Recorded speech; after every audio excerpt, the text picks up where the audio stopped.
Njyewe nari ndi mu gikoni ndimo ndateka nyine ngiye kubona mbona bosi ansanze mu gikoni.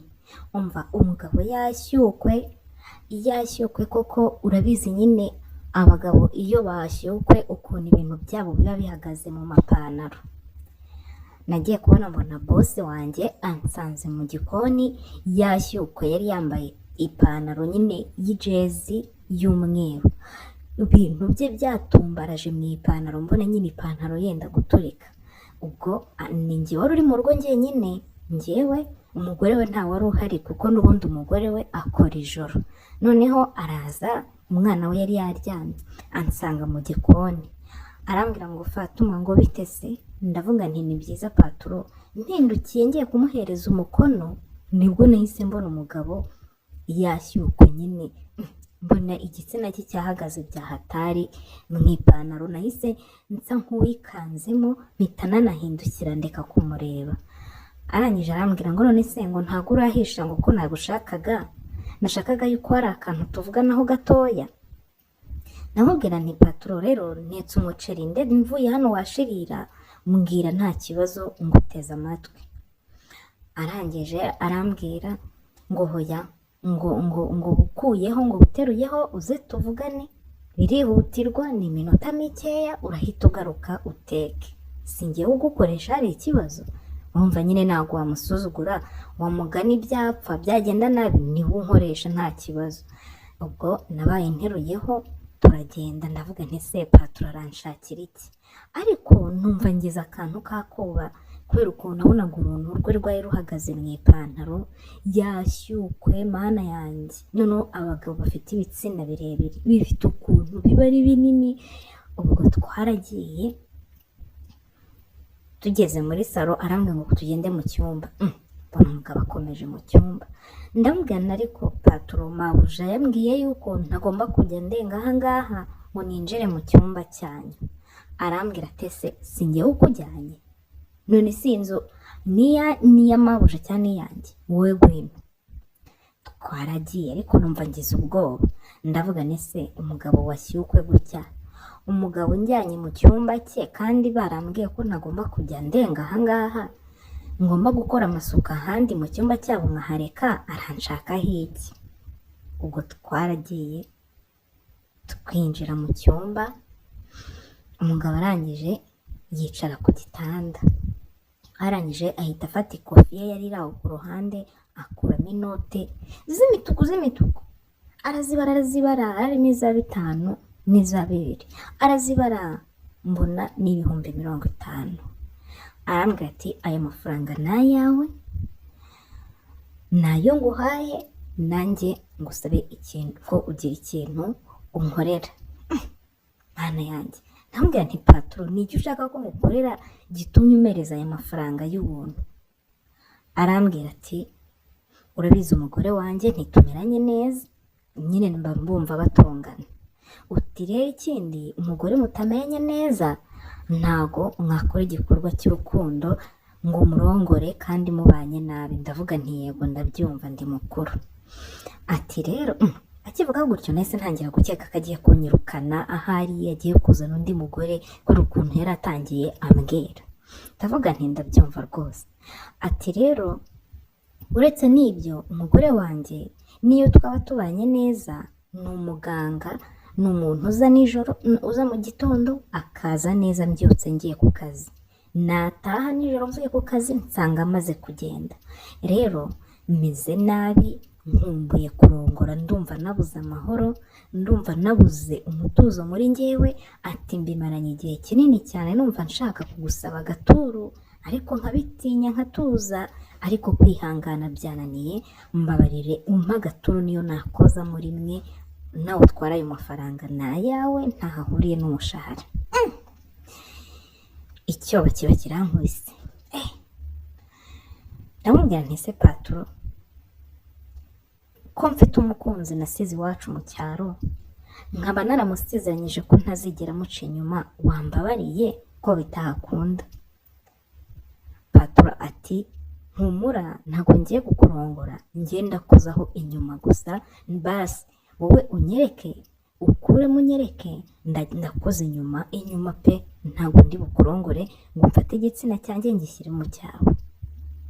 Ndamubwira nti ariko mabuja aramutse atashye bitunguranye agasanga ndi nko mu cyumba cyanyu byaba bibi, ubu se nabura akazi kanjye kandi nikenereye amafaranga ngo mfashe mama, byagenda bite? Umugabo ati ngaho reka tujye mu cyumba cyawe. Numva nyine nta hantu ndi bumukwepere, ariko nkumva nyine ni amakosa pe.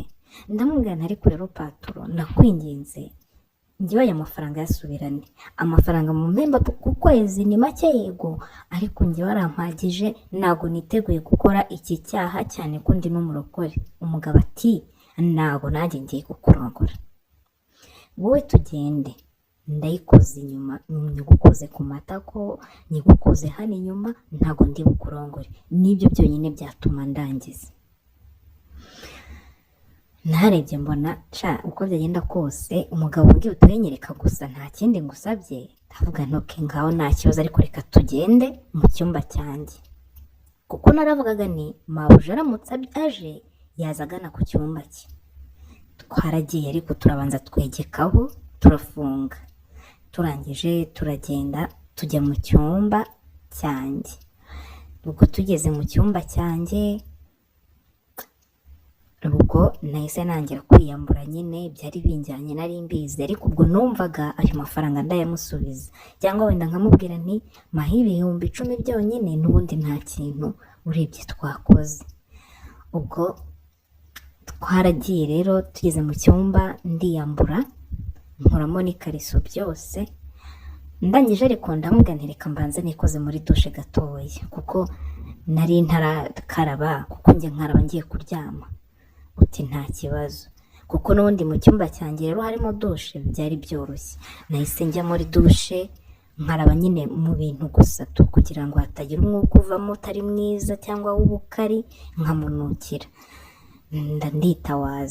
Nditawaza, ndangije kwitawaza ndagaruka. Umugabo arangije nawe nsanga yakuyemo byose, afite ibintu binini, nyine ntabwo ari binini cyane ariko ni birebire we. Baba we, nabirebye ndavuga nti se uyu mugabo ubundi ubwo iyo nza kwiyemera nkavuga ngo ngiye kukimuha, uru runtu rwari bujyemo nkabasha kugenda. Ubwo naraje ninjira mu cyumba, ndyama ku gitanda, umugabo arurira. Ndamubwira ni uribuka ko utarakiramo? Arambwira ati ndabyibuka. Umugabo yarayifashe atangira kujya yinkoza hano, reba hano nyine, reba hano itako rifatirana n'ibintu, hano hagati y'ibintu n'itako. Umugabo yarambaje ngo ufite amavuta ya gikotoro? Ndamubwira nti yego. Arayafata ayasiga hano gutya hagati y'ibintu n'itako.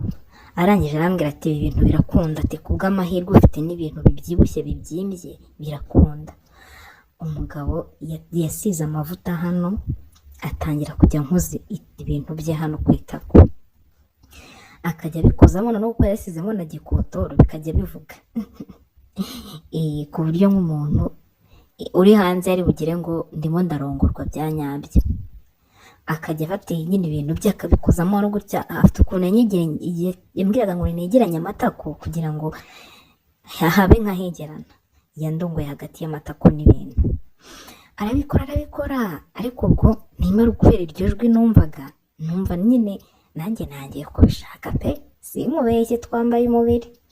Ubwo umugabo arangije rero aratangira arambwira ngo nindeke ngakoze hano inyuma ku bintu, hano nyine kuri tuno tuntu.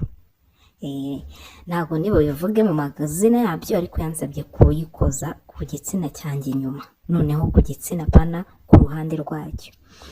Ndabyemera, umugabo atangira kunkoza ibintu bye hano inyuma. Ariko uko agenda abikora nyine ayinkozaho hano inyuma, nkumva muri njyewe nyine imisonga itangiye kuzamuka, urumiza rutangira kunyica. Umva umugabo yakomeje kundongorera inyuma, mu by'ukuri ntabwo yayishyiragamo, ariko yandongoreraga inyuma kugeza ubwo numvishe noneho ntangiye kubishaka cyane ku rwego rw'uko nanarangiza. ubwo umugabo rero yarakomeje nyine nawe andongora inyuma, arangije atangira gukungota, wumve ngo byageze aho ntangira kwinyarira, ntangira kuvuza induru kuko numvaga ibintu bindyoheye ahubwo wagira ngo ndimo ndarongorwa. Umugabo yatangiye gukungota, abonye ntangiye kwinyarira arambwira ati yego, ati ni ibintu nashakaga hano ndahita ndangiza. Umugabo yarankunguse, reka nkubwire, ntabwo nari nzi ko umuntu bashobora kumurongorera inyuma akanyara. Yarankunguse pe, ntabwo ari ibanga. Arakunguta ibizi biraza. Noneho njyewe ni ubwa mbere byari bimbayeho, urumva bwa mbere bikiza narikanze nshaka no kurumba amaguru. Umugabo arambwira ati humura mana yanjye, ndamubwira nti waretse basi nkajya kunyara. Arambwira ati hoya guma ahangaha uranyara. Umugabo yaranyaje, ngeze aho ndavuga nari kare ntago ari inkari se zaba zitarakama. Naranyaye nyoberwa ibimbayeho. Ubwo hashize umwanya sinzi ukuntu naryohewe, numva ameze nk'umuntu ugiye kurangiza, nyiri kubyibazaho nagiye kumva numva umugabo ayishyizemo ngo pa, iba yikubisemo. Kubera ukuntu nanjye ubwanjye numvaga nyine meze, byabaye ngombwa ko mwihorera. Umugabo atangira kundongora, yarandongoye pe, ariko ngira ubwoba. Ndamubwira nturantera inda, ndi mu minsi yo gusama. Umugabo ati hoya humura ntabwo nabikora, ndarangiriza inyuma kandi urabyibonera. Nibuka yuko ari umusheri wanjye wo mu cyaro, niyo style twajyaga dukoresha ntaraza mu mujyi gushaka akazi. Twajyaga tubikora, uretse ko nyine twabikoraga rimwe na rimwe, ariko yajya kurangiza agakuramo agahita abisoreza inyuma kugira ngo atantera inda. Umukire rero yarandongoye pe, arandongora birangira bibaye ibintu nyine bisanzwe, kurongorana bisanzwe. Umugabo nibwo yatangiye kumpindukiza, duhindura za amaposteri, turahagarara, turicara, turabikora pe umwanya munini, kugeza ubwo umugabo yongeye gutangira gushaka kunyaza nkahita ndangiza. Maze kurangiza rero ibyo byarabaye, umugabo nawe yarandongoye, ngiye kubona mbona akuyemo arangiriza hanze, ariko mbona arangije utuntu duke. Ndamubwira nti se urishuwa neza ko ntazagiyemo? Arambwira ati gumana, ati humura birarangira. Ubwo nari napanze ko ndamubwira agasubirana amafaranga ye, ariko ndavuga nti nanjye arandongoye ntayo musubiza. Ubwo byo birangiye umugabo yarambwiye ati uretse gatoya, agenda yirukanka. Ndavuga nti habaye iki? Ngira ubwoba, ngira ngo hari umuntu yumvishe. Nanjye ngo mpita mubika amatera vuba mpita nambara. Ngiye kubona mbona umugabo agarutse afite andi mafaranga mu ntoki, ibindi 50. Arambwira ati Fatu, ntaguhaye aya mafaranga n'umutima wanjye wancira urubanza, ukwiriye 100,000 kubw'ibi bintu nkoreye, kubw'aka gaturo mpaye. Kandi n'ikindi kintu wifuza guhera uyu munsi uzajya umbwira. Iryo joro naraye neza pe, ntabwo nakubeshya, naraye neza kuko naraye nezerewe. Urumva nyine umugore warongowe, nawe urabyumva. Naraye nezerewe, nararanye amafaranga, nararanye umunezero. Mu gitondo bukeye mabuja atashye ntiyamenye ibyabaye. Mabuja nawe yaje n'umuntu wirirwa mu buriri kubera aba yaraye ijoro. Narasohotse nanika amatera, iruma ndongera ndayanura. Mabuja ntiyamenye n'ibyabaye. Iminsi irihirika rero, hashize ibyumweru nka 3, boss yaje kongera kunsaba. Yewe nta nubwo nabitekerejeho kabiri, naramuhaye pe, naramuhaye. None ejo bundi dore ibintu byambayeho, nagiye kumva numva ntangiye kugira isereri mu buryo nyine budasanzwe. Nyibirwa yumbaye, ariko ndavuga ntiwasanga buriya ngiye kurwara. Noneho ibintu birakomeza biriyongera, ntangira kugira imbeho. Kandi nibuka yuko mukuru wanjye, mfite mukuru wanjye wabyariye mu rugo, ubwo yatwaraga inda ibyo bintu byamubayeho, akagira isereri, akagira imbeho, byambayeho ndavuga nti ibi ni ibiki noneho mana, aho nanjye sinaba ntwite, kuko nari mfite amafaranga, nafashe amafaranga njya kugura test, noneho ngeze mu rugo ndapima nsanga ndatwite. Ndavuga nti se mana, uyu mugabo uko yarangirije nyuma nabyiboneye, iyi nda ni iyande. Ariko ndavuga ni ntako biri kose ni y'uyu mugabo, kuko fiance wanjye maze umwaka tutabonana, nta wundi muntu duherukana. Uyu mugabo yarambeshye ngo yazimennye inyuma, ariko buriya hari zagiyemo ntiyabimenya, kuko iyo aza kuba abizi nkeka ko nawe yari bunshyireho pressure nkajya kunywa ikinini. Ejo mu gitondo mabuja ataraza, natangiriye boss agiye mu kazi, ndamubwira nti boss hari ikintu nshaka kukubwira. Hambwira ati mbwira nta kibazo. Ndamubwira nti ko nasanze ntwite kandi akaba ari wowe twaryamanye, kuki wampemukiye ukandangirizamo ukambeshya yuko bitagiyemo? Umugabo abanza guhakana, arambwira ati reka reka. Ndamubwira nti nta wundi muntu duherukana, fiance wanjye urabizi igihe maze naha sindasubira iwacu. Ndabimusobanurira, arangije arambwira ngo ke ngo ngaho reka nkubwize ukuri, utese kukubeshya umunsi wa mbere umpa ku bintu naragukunze ndakwishimira ku buryo numvishe nanakugira umugore wanjye.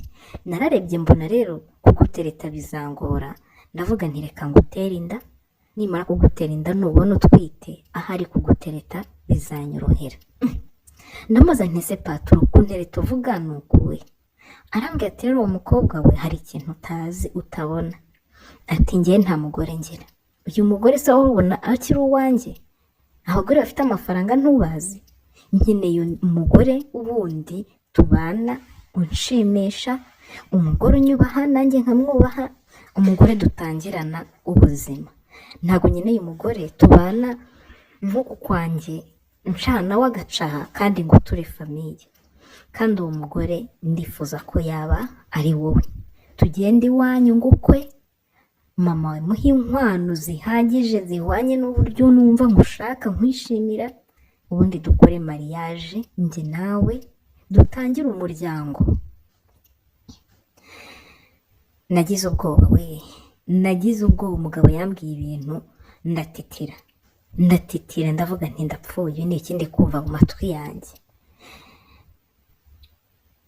Nahise mubwira nti reka mbitekerezeho.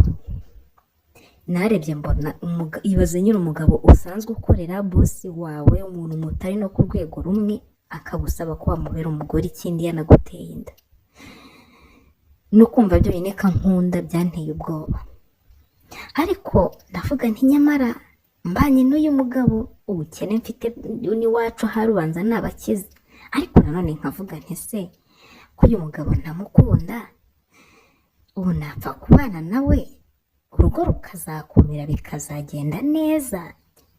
Mana yanjye, imitima yambanye igihumbi, ndi kuvuga nti se ubu simputse, sinshatse ntari tayari, kuko njye ubundi numvaga nzarongorwa mfite imyaka 25. None nkibaza nti ku myaka 19 ubu ntago naba nkubutse? Sinzi neza gufata uko bafata abagabo, sinzi ibibazo nyine kuba ngiye guhita mba umumama.